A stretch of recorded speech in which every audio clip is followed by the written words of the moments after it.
Good morning. How are you? This is Marianne Grant, Life in Harmony podcast. Today is the first day of your life. It's important. I'm here today to help you get your head right. You don't have tomorrow. Yesterday is gone. And all we have is to focus on today. I'm going to start with our list. Sarcasm. Sarcasm is anger, emotions, bad attitude, enabling, people pleasing, not able to say no, drugs, alcohol, pills, relationships, sex, lust, love, anger, rage, porn, controlling everybody around you but yourself, distractions everywhere. Then you have nothing but excuses to tell everybody what they want to hear, but you do nothing. Gambling, work, working out, food addiction, binge TV, phone, podcasts, news, caffeine, surgeries, your husband, your wife, mentally, physically, spiritually, financially, emotionally, abusing one another, or else if you want to add to the list. Today I want to talk about food addiction. It's one of the hardest things. It's something we have to do all day long. And it's a very tough topic to talk about. I grew up with food addiction. There were 8 kids. Food was a form of love. My mom gave us sugar pacifiers to shut us up so we wouldn't cry. As time went on, she put sugar in everything in the food. I truly, one of the hardest things for me when I got off the drugs and the alcohol, the first year when Joe was away, I went full blown into my food addiction. Mine was sugar and white flour. It was Boston cream donuts, milk, Manassini bread. For 1 year, I didn't eat food. And I knew I was getting well. After 1 year, I was starting to crave food. The things we do when we are so emotionally beaten up, the weird things we do with our body. I want to talk about the different diseases of food addiction. We have bulimic, we have anorexic, we have just the things we do to our body image, the things that we tell ourselves, the lies. I can go on with 6 stories. I had a woman that was happy that she had cancer, so she would get skinny. I've had elderly people weigh themselves every single day until the day they died. Their body image was so low. It's really scary, the lengths of what people go. I'm going to share with you how I was able to overcome food addiction. I never threw up. I always was active, so I was a runner. I never got real fat, but enough weight and enough abuse to really get me down, get me depressed in that up and down roller coaster that makes you feel like you're bipolar. And that's what they do. They want to medicate you all the time. But food is a chemical, and you do go high and low. So this is the domino effect of what doctors do. And that's why I say question doctors. You go into rehab for alcoholism. Everybody is bipolar. They want you on lithium. You go into rehab for food addiction. Everybody's bipolar. They want to medicate you. They want to medicate you for everything. My suggestion to you is try it the holistic way. Work with somebody. Do the best you can. And if you need some kind of support with the medicine for the first 6 months. After 6 months, get off of it. You become immune to it. After 6 months, it really doesn't even work. But they don't tell you that. They want you to be a lifelong patient. But there are some people that are hugely bad and they do need medicine for the rest of their life. But that's up to each individual to figure that one out. I'm not opposed to medicine, but I believe I did for myself personally because of what happened to my mom and how they medicated her. I was able to deny the medicine and work on myself, and I still don't take medicine. But I do know that when you're using the food, and remember, they put so much chemicals in the fast food now. They just announced they're putting donuts in McDonald's. It's disgusting. They have casinos at the fast food stores. They have the alcohol. We wonder why everybody's walking around like a goddamn zombie. And it's done by design, by the way. Remember, free will. You can blame the world all you want. This is your job now to get your head right and tell them to all go screw themselves and take charge of your life. You want to piss somebody off? Start mastering your life. You want to show the world who you are? Start mastering your life. You will no longer be a slave to anybody. That's the other thing that men and women do. They get into relationships to be kept, and there's a price to be paid to be kept because they think they're not capable, and they become inhuman to one another because they married for all the wrong reasons. They're in a relationship for all the wrong reasons because they're looking into their partner for what they can't give themselves. Well, here's the good news. Once you start working on yourself, it's up to you to decide the type of people you want in your life, who you want in your life. So what I did with the food addiction, I was addicted to the sugar. So as I started to get better, I started to eat, and I worked with a woman where we worked together, and I eat 3 meals a day and sometimes a snack, depending on how hungry I am. But when you're using the food and shoving it in your mouth emotionally, you got a problem. Now, I haven't been able to do that for years, but before it was effortless. It was effortless to eat 6 cupcakes. It was effortless to eat a half a cake. It was effortless to put my hand in the thing of Manassini bread and eat the whole thing of bread. But now it's really funny. My body's so trained. Remember, I told you, do something for 30 days and you will no longer have it be a problem. And I have learned I physically would get ill. So my husband really taught me with portions. My lady friend that's been in my life close to 20 years, she and I met at a meeting and we said, the hell with all this strictness. We couldn't handle it. So we created our own program together, all these stupid diets, all these stupid programs. And we said, let's just take charge. The main thing was eating 3 meals a day, because addicts, we're always wanting more. As addicts, more, we always think is better. Less is better. So what I do now is I have my portion. My husband taught me about portions when I first dated him, and he served me. I said to him, is this all I get? This is little Miss Piggy here as he's serving me. He goes, oh no, there's more in there. And when I was done eating, I was shocked at how satisfied I was. That was the first time I discovered that I didn't need big portions. So that's what I do now. I'm teaching my grandson this also. Remember, our diseases are passed down from generation to generation. Just look around. Food addiction is huge. Body image, how we do different things. That's why people don't want to get off smoking or cocaine, or they take speed just so they won't gain weight, that body image. And once you start really loving yourself and respecting yourself, you're going to have a different outlook on your body. No matter how thin I was never thin enough. But now with me respecting my body and all the pains that I have, I love and respect my body more than ever. And I know that everything I put in my body is so important. So I eat my 3 meals a day. I don't binge. I don't use food. Last night, this is what I'm telling you about talking on my program for my 30 days. I really have to watch the carbs because I will slowly add a little bit more when I'm tired, hungry, angry, lonely, tired. So last night I was extremely tired from my day.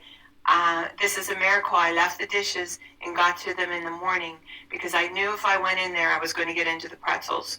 So I'm learning to do these different things, or drink a glass of ice water and lemon and do the dishes. But it's depending on how weak I am. I have to weigh a measure from 1 to 10. If I'm up at a 10, I'm not going in that kitchen. I know I'm going to get into the food. So for yourself, let's just start with, if you are a food addict, just start with 3 meals a day. And remember, the chemicals they put in the fast food actually starve you. They make you hungrier. Did you know that you could get a piece of salmon, a nice piece of salmon, get 3 meals out of it, have a salad made, have your food prepared? For me, I have to have my food prepared because when I eat fast. I'm full in 5 minutes and I carry on. And the other thing I do, I give myself a treat at every meal. I have a little piece of dark chocolate at every meal. Now, not everybody could do that. I couldn't do that in the beginning. I can do that now. But eat your 3 meals, have your portions, even if they're treats with your meals, and be done. And drink water all day long. Watch how phenomenal you will feel and how in control you will feel. Then you can start critiquing it. Then you can start mastering it. Then you could start creating the foods and how you want to do it. But right now, start with what you eat. Have 3 meals a day, nothing in between. Look forward to your meals and watch how amazing you start to become. Okay, let's talk about balance. Balance, not too much of anything.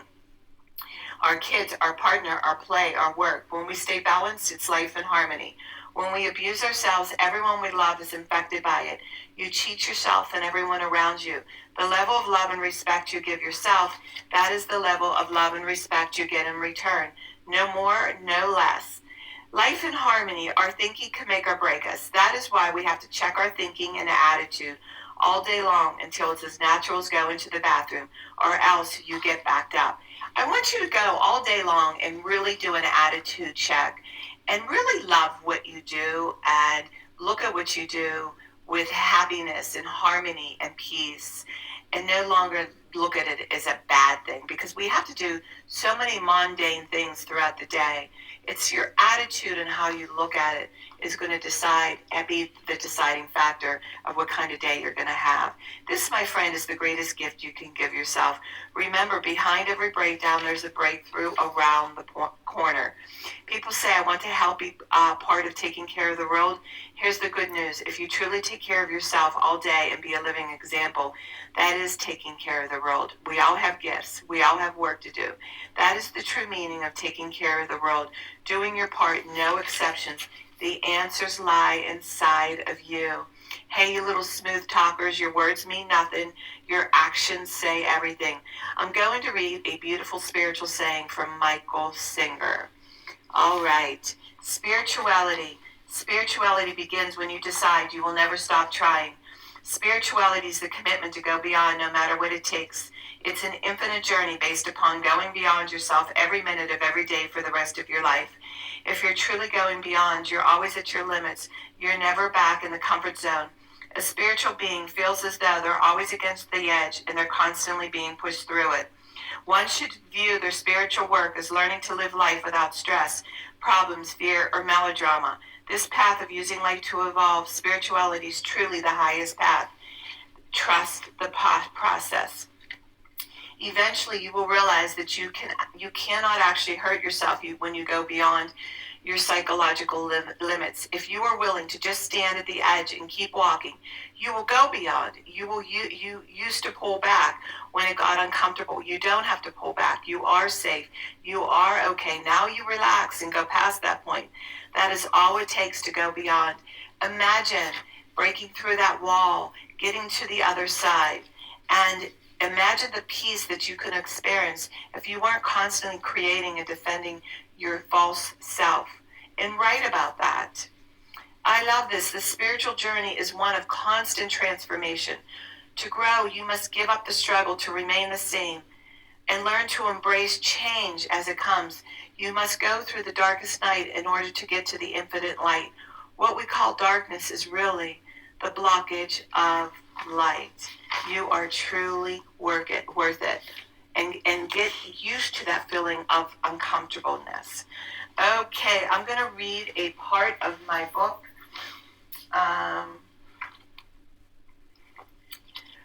We are on page 31. Chapter 7, make your own decisions and trust in your higher power to guide you. This can be difficult since we generally seek approval from others. Sometimes when we seek the approval of others, we make wrong decisions. This is a great time for meditation or getting quiet, however you go about it. When making major decisions, I always get quiet. Then I make calls to bounce my opinions off others whom I respect and trust. Finally, I get quiet again and make the decision with the spirit inside guiding me. It is important to understand that it wasn't always easy for me. It took a long time for me to get to this level. even longer before I could truly trust my own judgments and beliefs. It was an endless battle to develop into a secure individual who felt worthy enough to deserve a good life. I took abuse and settled for a lot of crumbs that came my way. The interesting thing is, in all my craziness, I really thought I had it all together. I thought I was the Queen of Sheba.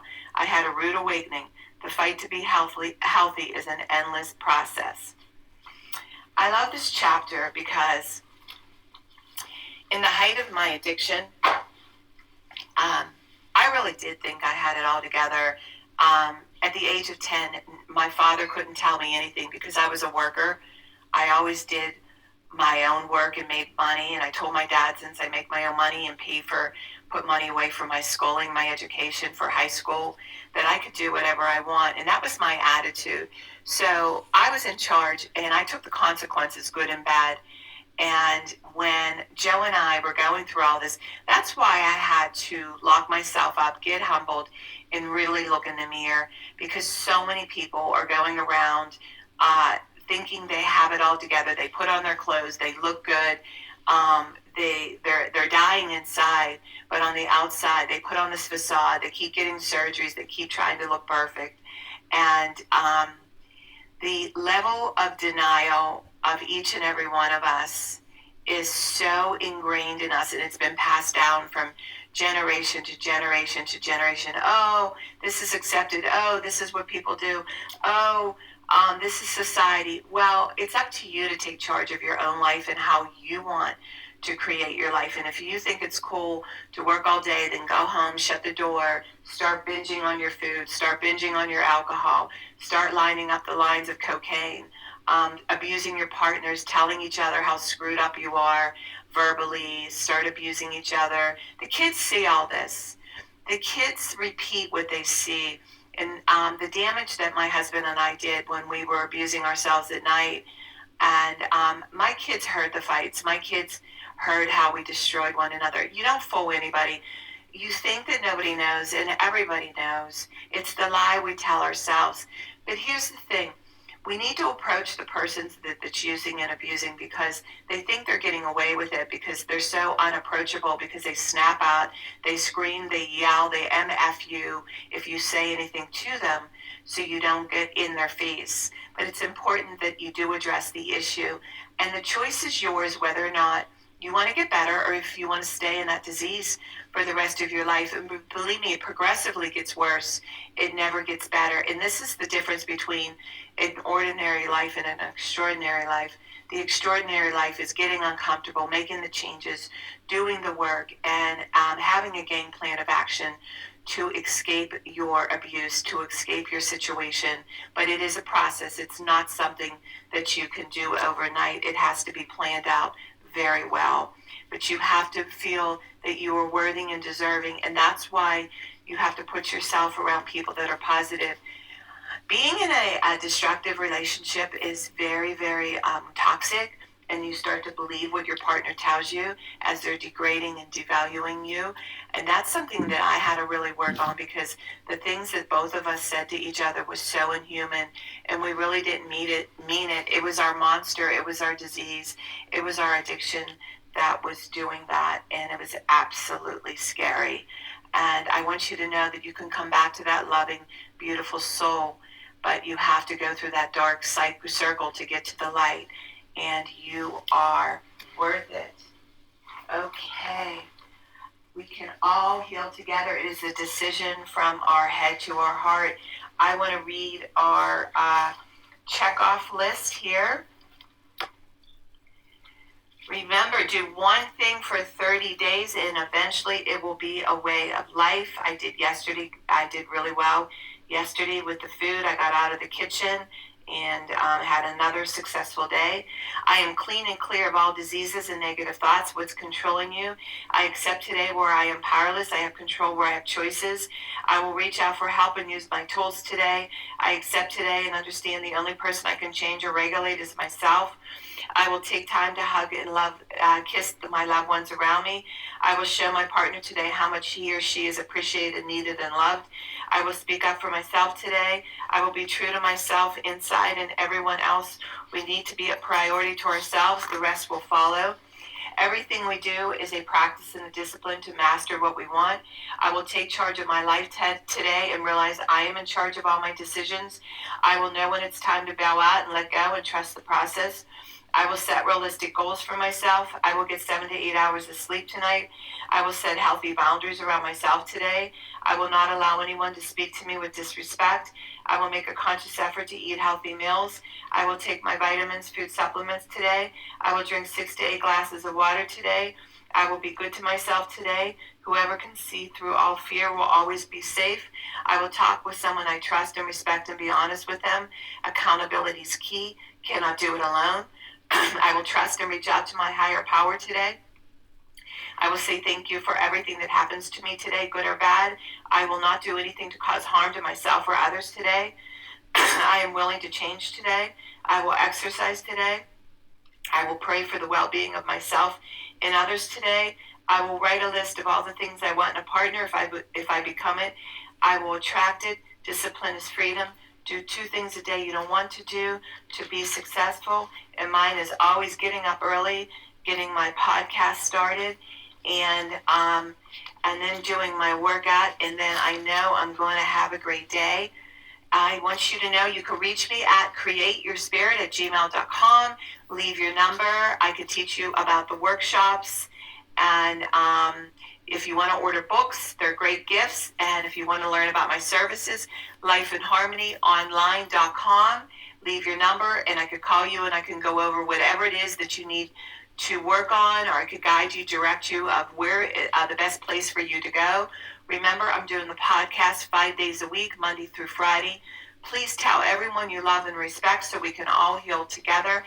Have them hit subscribe or send the link to them and have them start with podcast number 1, because there's order to receiving this information. It's a process and it's done in order. And remember, I want you to have an admirable day today, and thank you for listening.